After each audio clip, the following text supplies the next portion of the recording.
This segment is sponsored by Dennis Goins of DennisGoins.com.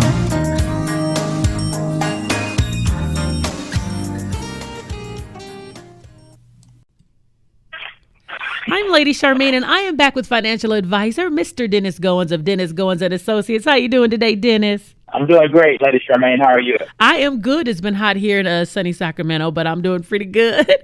Well, it's hot here in the Bay Area, too, so it's hot everywhere.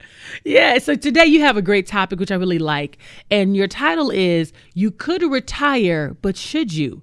It might be better to wait a little longer. So why is that?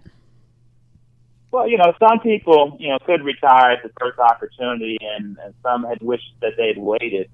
With the latest current Wall Street bull run, many retirees have seen their savings fully recover from the shock of the 2007-2009 bear market. And of course, they've reached their what we call a magic number. In other words, they have the funds that's needed for retirement. But just because you can retire doesn't necessarily mean that you should. And these are some of the reasons why you should be concerned. There's two types of risks, significant risk in investments. Financial planning. There's what we call longevity risk and mortality risk. Longevity risk is living too long. In other words, you're outliving your money. And mortality risk is dying too soon. And there was a recent study done by Fidelity Investments showing that retirees are more concerned about outliving their money than they are dying too soon. So when you retire earlier, that magnifies what we call that longevity risk. So that's something that you should be concerned about.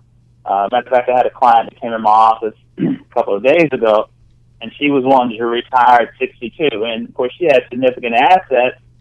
But as I mentioned many times before, it's not how much you make, it's how much you keep. But her expenses were significantly higher than what they should be for her to maintain her lifestyle that she should want to have until her life expectancy. So you have to really look at that and make sure that you do a retirement income analysis and making sure that you don't outlive your money. And staying employed longer means that you basically have fewer years to kind of manage and have to worry about that, managing those assets, because a lot of things can happen. You can have a significant health medical expense, you can have a savings shortfall, or you can take more out of your retirement assets than you need, which even more magnifies that what we call longevity risk. So that's one of the things. Also, there's insurance issues to consider. If you basically trade the office for a golf course at age 60 or 62, and this is pretty much what we're talking about, people retiring before their full retirement age, which is usually for most people 65 or 66. If you retire at age 60 or 62, you'll have to pay for your private health insurance until you reach the Medicare age of 65. Or if you have a major illness within that time period, obviously that can have a really significant impact on your finances as far as retirement. And another thing also as far as Social Security, if a retiree, a lot of people when they retire early think it's okay to file and claim Social Security at age 62. That can be a significant problem, both from a tax reason because Social Security is taxed differently at age 62 based on your income, opposed to waiting until the full retirement age. But if you wait until age 70 to take Social Security, the monthly benefit is 76% greater than if you took it at age 62, and that's a significant amount of money. A lot of people figure, well, okay, I can take my Social Security early at 62. That, for most of the time, for the retirement analysis that I do, that impacts the longevity risk for most clients. So that makes the situation worse. So you have to really look at that and understand that. Your cash position, obviously, when you're retiring earlier, as I said before, puts more strain on your finances. But what if you have a severe market downturn? And if you don't have an emergency fund that can basically offset that, then you're going to run out of it and drain your retirement plan assets, your 401k, your IRAs, and et cetera. And another thing to consider, does your spouse want to retire later? If you retire early and you retire your spouse wants to retire later, then obviously that could cause a conflict. Some people might say find it as a benefit, but it really would be a conflict because you guys have some retirement dreams that you basically want to accomplish, and you can't do that if one's retired and the other one's still working. And so that's a key thing too. And also, when you're working a little longer, and once you retire, you got to find something to do. Some retirees say they're missing that intellectual demand of the workplace and the socialization that they have with their friends and their coworkers.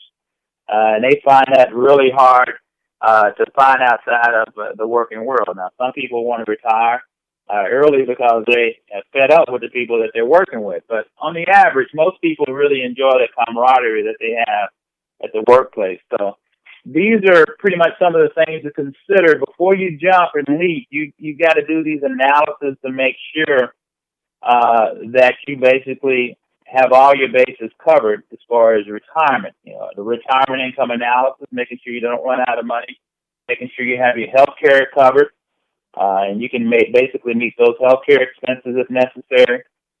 And also, you want to make sure that it's compatible with your spouse. And so those are some of the things that we look at in retirement. People come in and, hey, I want to retire, but okay, you retire, then what? And so it's good to kind of look before you leave.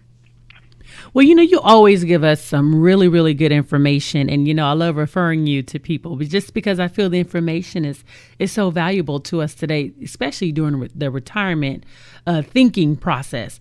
For you, how can people reach you? Because I really want everybody to talk to you, because I just feel everybody needs to talk to you, Mr. Goins, at least get some type of advice that steer them in the right direction. Where can they find you? Yeah, it's always good to get a second opinion, even if you already have an investment advisor. But they can reach me on my email at dennis@dennisgoins.com. And I'm always available via LinkedIn at Dennis Goins and Associates, and of course I have a Facebook page at Dennis Goins and Associates. So email me, and then I can put you on that list, because I'm sending out constant information about retirement, about investment, about Social Security, and when you should take it, when you should not take it. We've talked about before about some of the Social Security issues about filing and suspending, which is a thing that is a really good thing to understand and know, because Social Security, for most people, can be an integral part of your retirement income analysis. So, but that's how they can reach you. Okay, thank you so much, Mr. Goins, and we look forward to talking to you.